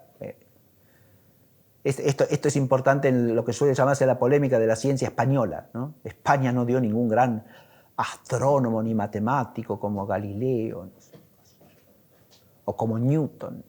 Galileo está en el mundo católico también, así que lo podemos dejar de lado. Newton ya no. Pero haber dado los teólogos que ha dado en los siglos XVI y XVII y XVIII, ¿es menos importante que eso? ¿O es más importante? Si uno juzga con criterio católico, es más importante, discúlpeseme, ¿no? Es más importante y es más valioso. Y los filósofos, claro, filósofos en sentido tradicional, claro, pero eran escolásticos. Y claro, precisamente porque eran escolásticos eran grandes filósofos. No eran aficionados a la filosofía que apenas balbucían 5 palabras con buen sentido. Eran gente que sabía de lo que hablaba. Y mucho menos eran ideólogos enemigos de la verdad, como los pseudofilósofos del iluminismo del siglo XVIII. Pongo el ejemplo de la filosofía o de la ciencia para que se advierta cómo cuando uno lanza el término moderno sin hacer distinciones, puede crear un mundo de confusiones, que es lo que pasa con un parrafito como este. Por un lado es tradicional, insisto, si quiere decir esto de aceptar toda verdad, venga de donde venga, esté donde esté, poniéndola en su lugar, principio de la jerarquía del saber. Y segundo principio, que es de la tradición cristiana, purificándola de todo lo que tiene de error. Acá está aquella célebre frase de Orígenes, ¿no? Cuando interpreta la imagen de la bella cautiva referida a las disciplinas de los griegos. En ellas podemos encontrar algo de bueno, porque se puede encontrar una perla hasta en un estercolero, dice Orígenes. Pero para introducirla en la vida de la Iglesia hay que limpiarla, hay que purificarla de toda la basura que traiga, ¿está claro? Porque la vamos a introducir en el lugar santo. Esa actitud de jerarquía y de purificación son el principio que hay que añadir a lo de toda verdad nos pertenece para que funcione según la tradición cristiana. Y tiene que decirse, en un pasaje como esto, como este hay que decirlo. Yo no digo el Padre Entero no lo diga nunca esto, a lo largo de la obra, claro que lo dice. Y siempre combate el error contra la fe. Pero señalo que acá, en la manera de hablar, y sobre todo en este final de los adelantos, que bien mirados son muchos, hay una especie de entusiasmo por lo moderno, sin definir que sea lo moderno, que es por lo menos peligroso. Que hay que ver hasta dónde llega y qué límites y criterios tiene. Hay un aspecto extraviante acá, por lo menos potencialmente, que es el filomodernismo. Esto se refleja en la noción de desenvolvimiento o evolución, que usa él en toda la obra, y en todos los pasajes que habla de desenvolvimiento y evolución. El desenvolvimiento, evolución son nociones vagas. ¿Qué quiere decir desenvolvimiento? Una cosa que se desenvuelve se puede desenvolver bien o mal. Puede desenvolverse fructuosamente o estérilmente. Puede desenvolverse como perfeccionamiento, como diversificación, como desarrollo puramente vicioso, ¿no? ¿De qué es el desenvolvimiento? Es una mera imagen. Si la conceptuación teológica del problema se basa en una mera imagen vaga, estamos en un problema. Eso no responde. En lo que acierta profundamente el Padre del Interior es decir que hay que tratar el problema del desarrollo en la Iglesia, de lo que cambia, de lo que puede cambiar y de lo que no puede cambiar, para confrontar el tipo de cambio que propone el modernismo. Esto es correcto. Y hace muy bien en confrontar el modo de desarrollar este problema un autor como el cardenal Newman, en el siglo XIX, que desarrolla el problema del desenvolvimiento del dogma en un sentido ortodoxo, con la concepción que tienen de la evolución del dogma los modernistas. En esto el planteo de Arintero es totalmente exacto. No hay que dejarles el problema a los que parten del error. Hay que elaborar el problema, en este caso el del desarrollo del dogma, del desenvolvimiento de la verdad dogmática, de la evolución homogénea del dogma católico, como dice ese hermoso título del padre Marín Sola, si mal no recuerdo, el desenvolvimiento homogéneo, la evolución homogénea del dogma católico, ¿no? Ese desarrollo, que es siempre en el mismo sentido, según la misma sentencia, la misma verdad, que puede ser profundizada, claro que sí. Que puede explicitar cosas que estaban implícitas, claro que sí. Pero que no pasa de A a no A. La contradicción es inadmisible. Y mucho menos transmuta A en B, en otra cosa distinta. Ni la contradicción ni la transformación, sino el desarrollo de lo mismo en continuidad. A ese sí. Pero para que esto sea posible, encajar lo moderno, entre comillas, en un sentido clásico de la palabra y despejando adecuadamente toda la ideología que hay dando vuelta en torno a esa palabra, que es un primer trabajo de purificación que hay que hacer para poder hacer lo moderno potable, porque la palabra moderno suele referirse, y en el magisterio del siglo XIX es así, básicamente a errores, los errores modernos, errores propios de hoy día. ¿Está claro? Ahí la palabra está usada clásicamente para referirse a un conjunto de errores. Pero para asimilar adecuadamente esas novedades en lo que tengan de bueno y de potable y de aceptable y de compatible con la verdad de la fe, hay que respetar un cuádruple marco, y con esto termino. Primero, el marco dogmático, de la verdad dogmática.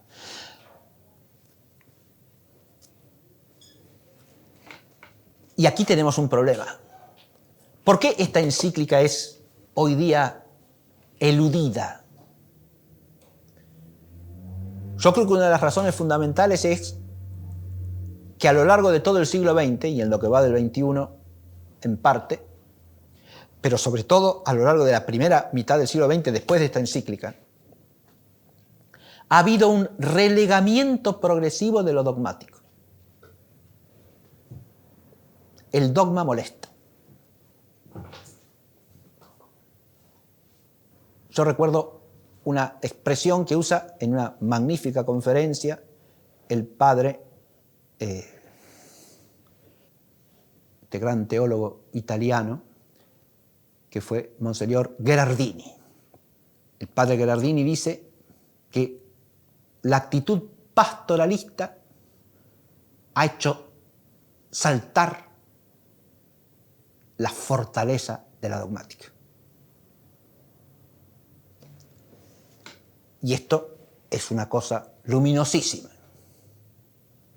que explica en gran parte que hoy día el modernismo esté ampliamente difundido.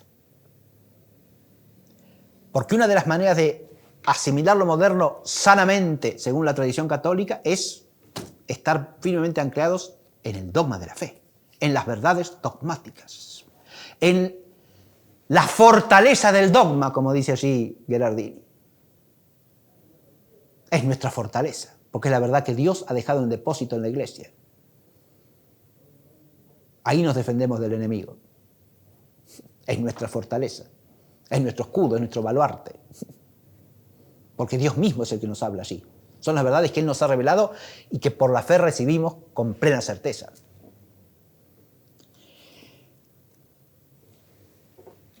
Pero claro, el dogma, precisamente porque es una verdad de fe y es una verdad inmutable, resulta sumamente molesta para quien quiera congraciarse con el mundo.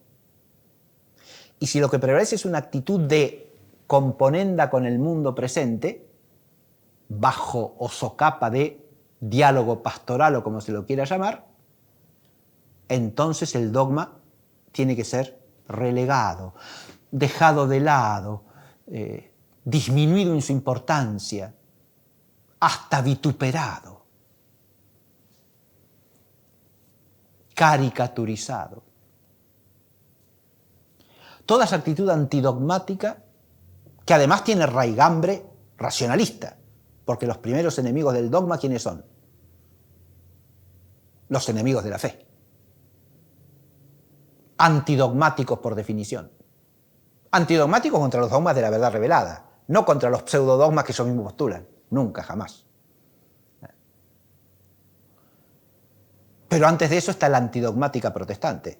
De nuevo volvemos a la raíz protestantizante.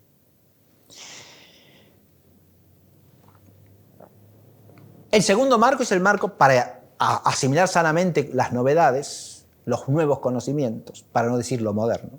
Los nuevos conocimientos, las nuevas costumbres que puedan ser mejores que las anteriores, etc. Los nuevos instrumentos técnicos que puedan ser buenos. El segundo marco es el marco racional metafísico y del realismo trascendente. Ahí está lo otro que el modernismo propugna siempre: destruir, eliminar, suprimir la metafísica clásica y su realismo del ser. ¿Por qué? Porque eso impide caer en la mentira modernista de que todo cambia, de que todo es histórico y de que todo está sujeto a fluctuación y que las contradicciones son signos de vitalidad. Y se acabó. ¿Está claro? Esa mentalidad contradiccionista, fenomenista, inmanentista, es incompatible con el marco de la sana metafísica realista del ser y de su trascendencia ante la inteligencia del hombre. Por eso detestan la tradición de la filosofía escolástica, que es otra fortaleza ahora no del cristiano como tal, sin más, sino de la inteligencia cristiana como inteligencia racional. El marco de la historia y el realismo teándrico de la economía es el tercer marco. La historia la pongo acá con mayúscula, es la historia de la salvación, la historia en su totalidad, según la ha revelado Dios, como sujeta a su designio eterno y como cumplimiento de su designio, es decir, como economía en el sentido bíblico de la palabra, la oikonomía divina, o sea, el cumplimiento en el tiempo del designio eterno de Dios. Pero esa economía que es la clave para contemplar la historia, no las falsas periodizaciones de la historia, entre las cuales está la que pone la modernidad como edad suprema, sino la contemplación creyente de la historia a la luz de la revelada economía divina que consta en las Escrituras y en la tradición. Esa contemplación implica una economía que es teándrica. Y ahí está el otro realismo fundamental que el modernismo rehúye, el realismo teándrico, que presupone un realismo metafísico. Ese realismo teándrico es la de la unión de lo divino y de lo humano sin confusión y sin separación, como se da en el misterio de Jesucristo, Verbo encarnado y Redentor, como lo han definido los concilios de Éfeso y Calcedonia. En Jesucristo, verdadero Dios y verdadero hombre, reconocemos dos naturalezas íntegras e inconfusas, la divina y la humana, cada una con sus propiedades, unidas pero no confundidas, distintas pero no separadas, sino unidas en la única persona del Verbo que se ha hecho carne. En este misterio teándrico radica el misterio de la Iglesia, el misterio de los sacramentos de la Iglesia, el misterio de la vida cristiana entera. Si no entendemos de allí la realidad cristiana, no la entendemos en absoluto.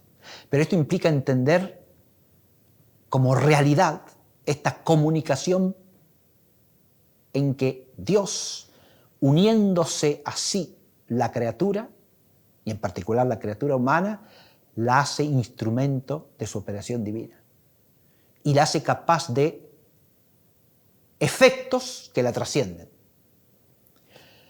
Esto el modernismo lo rehúye constantemente. Trata de rebajarlo todo a la mera inmanencia humana. ¿Por qué? Porque el modernismo en el fondo es una forma de antropolatría o de idolatría del hombre. Y por último, el marco de la actitud cristiana, de la libertad y la dignidad de los hijos de Dios. Si hay algo característico del modernismo, es una actitud claudicante ante el mundo y ante lo que llama la modernidad o el progreso de la historia. ¿A qué me refiero con una actitud claudicante? Una actitud que, en lugar de plantarse ante el mundo anunciándole la verdad que puede redimirlo, se convierte en secundaria respecto al mundo.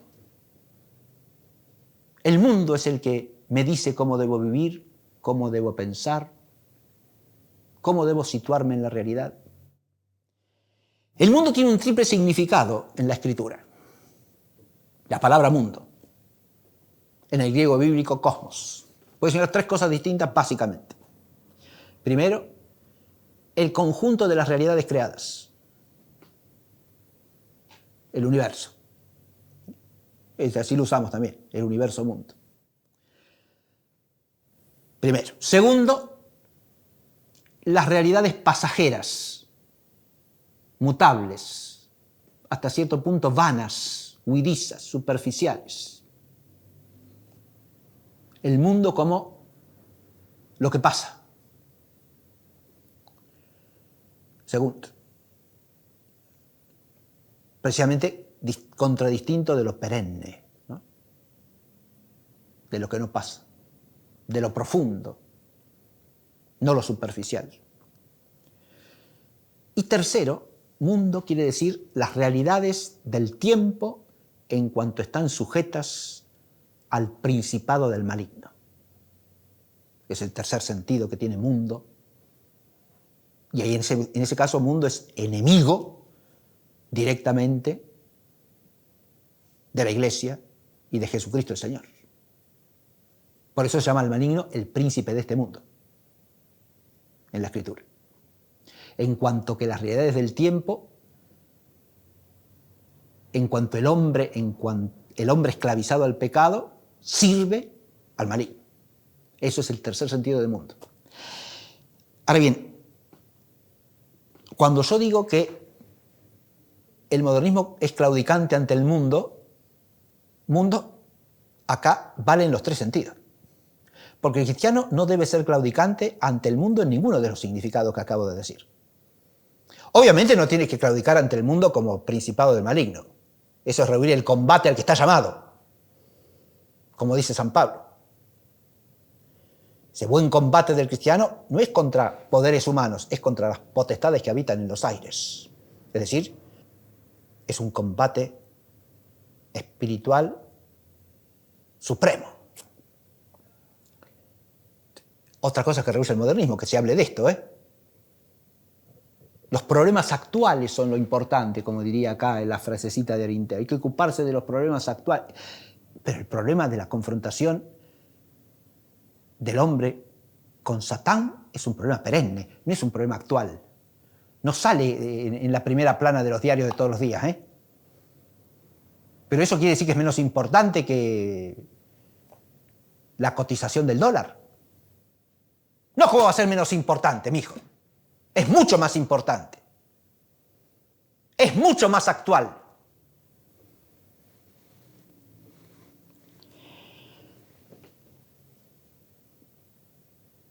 tampoco tiene que ser claudicante ante el mundo como la esfera de lo frívolo, de lo vano, de lo circunstancial.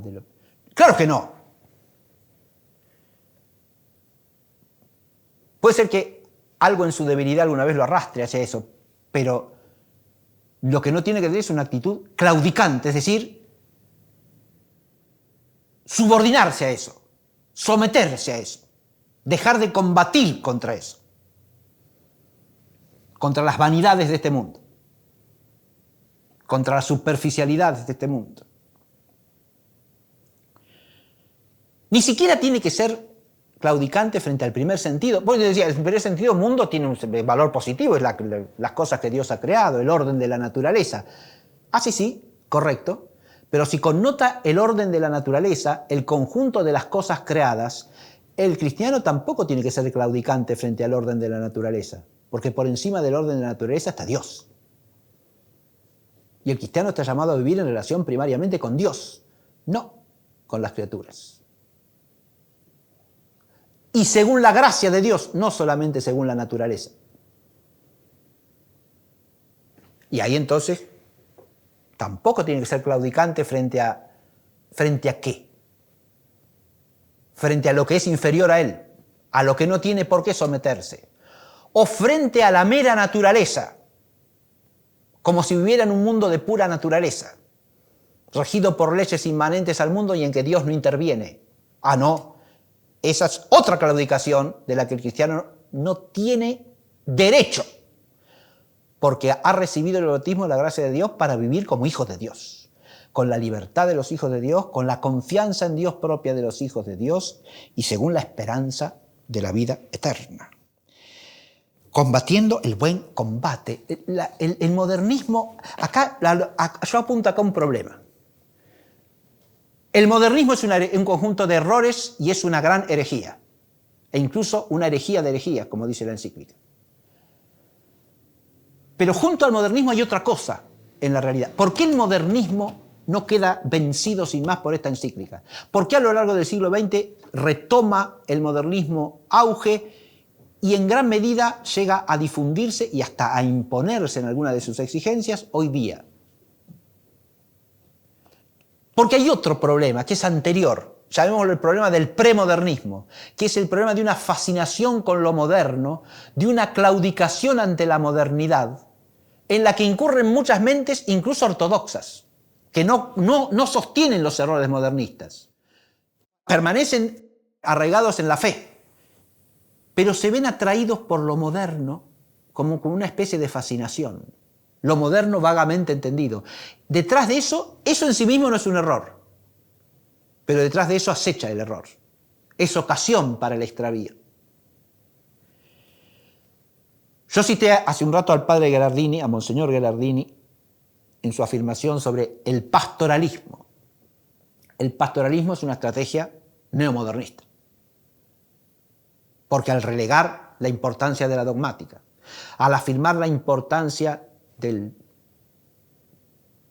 diálogo universal, sin más, al poner los fines temporales por encima del fin eterno, o lo práctico por encima de la contemplación, está vulnerando el orden primario de las cosas y está abriendo el camino a los errores modernistas. ¿Cómo se explica que a lo largo del siglo XX ninguna encíclica haya reiterado la condena de la Pascendi? ¿Cómo se explica que el concilio reunido en la segunda mitad del siglo XX, llamado Concilio II del Vaticano, en lugar de ocuparse de profundizar, refrendar, actualizar esta actualísima encíclica Pascendi, tuviera una dirección completamente distinta?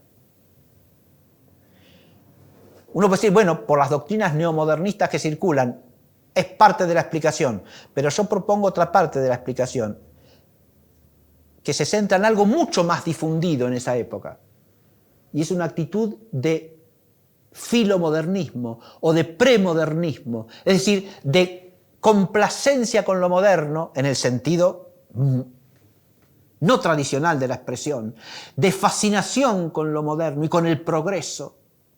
un cierto progresismo, un cierto evolucionismo, una cierta mentalidad de concesión a la modernidad, de claudicación ante la modernidad. Y ahí aparece la debilidad del hombre. Lo que podríamos llamar en buen castellano, aunque con una significación bien latina, la imbecilidad de la carne. Imbecilitas quiere decir en latín debilidad, falta de fuerza, falta de vigor. Una voz que tiene imbecilidad es una voz débil, incapaz de elevarse, incapaz de tener fuerza, vigor. Hay también una imbecilitas espiritual, moral, religiosa. Hay también la imbecilitas como consecuente a la debilidad, es la esterilidad, la falta de fruto. La actitud claudicante va unida a cierta imbecilitas. Si digo cierta imbecilidad parece que estoy insultando a alguien y no estoy insultando a nadie. Estoy hablando de una debilidad, de una especie de cansancio de combatir el buen combate. Pero, si bien el cristiano puede verse tentado de eso, tiene que contar con la gracia de Dios y tiene que saber que Dios está con él para ese buen combate. Y por lo tanto la actitud claudicante es una actitud inaceptable en los cristianos. Por eso voy a terminar esta clase y este curso leyendo un texto de San Pablo. Empezamos leyendo a San Pablo con el depósito, custodiar el depósito. Y vamos a terminar con la epístola a los Filipenses, capítulo 3, donde San Pablo dice esto que revigoriza nuestra actitud cristiana de hijos de Dios libres del mundo. Estamos en el mundo, pero no somos del mundo. Y acá San Pablo expresa algo que es inherente a esta y al espíritu del buen combate que el cristiano tiene que liberar en el tiempo de este mundo, en sí y en relación con los demás. Como lo enseña toda la espiritualidad católica tradicional. Combate espiritual interior y exterior, personal y social, comunitario y eclesial también. Dice en el capítulo 3 de la epístola a los Filipenses San Pablo: por lo demás, hermanos míos, alegraos en el Señor. Escribiros siempre lo mismo no es molesto para mí y es para vosotros motivo de seguridad. Ojo a los perros, guardaos de los malos obreros, cuidado con la mutilación, porque la circuncisión somos nosotros, los que servimos en el Espíritu de Dios y nos gloriamos en Cristo Jesús y no ponemos nuestra confianza en la carne. Aunque yo podría confiar en la carne, y si hay algún otro que crea poder confiar en ella, yo más todavía. Acá San Pablo nos está poniendo en la disyuntiva de en quién confiamos. ¿Confiamos en Dios o confiamos en la carne? En la carne quiere decir en lo que el hombre tiene como hombre. ¿Sí? ¿Confiamos en la fe dogmática de la Iglesia o confiamos en las novedades modernas? Podríamos decir.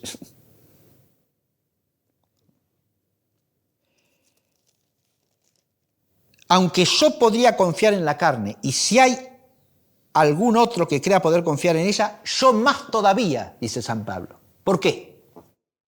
Circuncidado al 8º día, de la raza de Israel, de la tribu de Benjamín, hebreo, hijo de hebreos, y según la ley, fariseo, y por el celo de ella, perseguidor de la iglesia.